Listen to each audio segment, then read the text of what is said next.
Kayne Robinson is a former chairman of the Republican Party of Iowa. And I think if you look back at the significance of the straw poll, if you look back to what this event has become, it's all because of Kayne Robinson and his team that took an event that used to attract maybe 10,000 people at most, and they, in 1999, when George W. Bush and Steve Forbes were campaigning hard, they had a straw poll that looked an awful lot like this one today, I think. Tons of people, tons of impact. It meant a lot. And Kayne Robinson was at the helm of the party through that all. He's also an outspoken defender of the Second Amendment, and he's a great speaker. His name's Kayne Robinson, no relation, but when I'm in trouble, they say, is Kayne Robinson your dad? And I say, absolutely. Ladies and gentlemen, Kayne Robinson.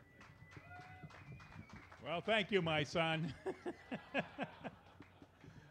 Craig has done a terrific job working in Republican circles and now in the media also. He's really turned this into a fabulous enterprise and is effectively communicating with people, a voice of freedom around the country. We did have a good time with the straw poll in 2000.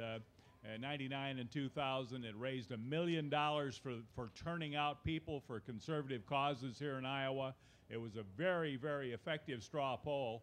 Andrea Serwinski's there. She's the one that managed it. Iowa looked real good, but Andrea actually ran the straw poll, and all the voting and making it secret so you could really vote without people double voting, and all those things had to be invented to avoid cheating and everything, where you stick your finger in some ink like they vote in India and places like that. All these were very big problems that had to be overcome, and she did it. But the most important thing, of course, is that was tremendous numbers of conservatives came together, heard the candidates, heard them personally, got to meet them just like you're doing today out here in the tents and other places. You can see them in your hometown. You can talk to them. You can get an idea about whether they're real or whether they're phony. It's just like Chuck Grassley goes to all 99 counties. You see him time and time again. He really cares about what you think.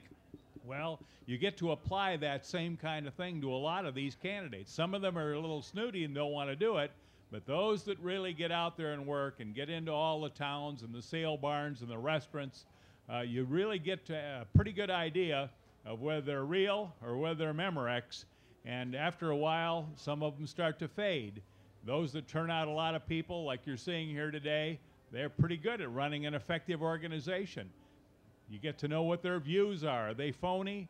Will they really stick with us when the chips are down? So the Iowa Straw Poll is a great event, a terrific event. I see that Governor Branstad's here, Congressman King is here, Congressman Latham is here, Senator Grassley's here.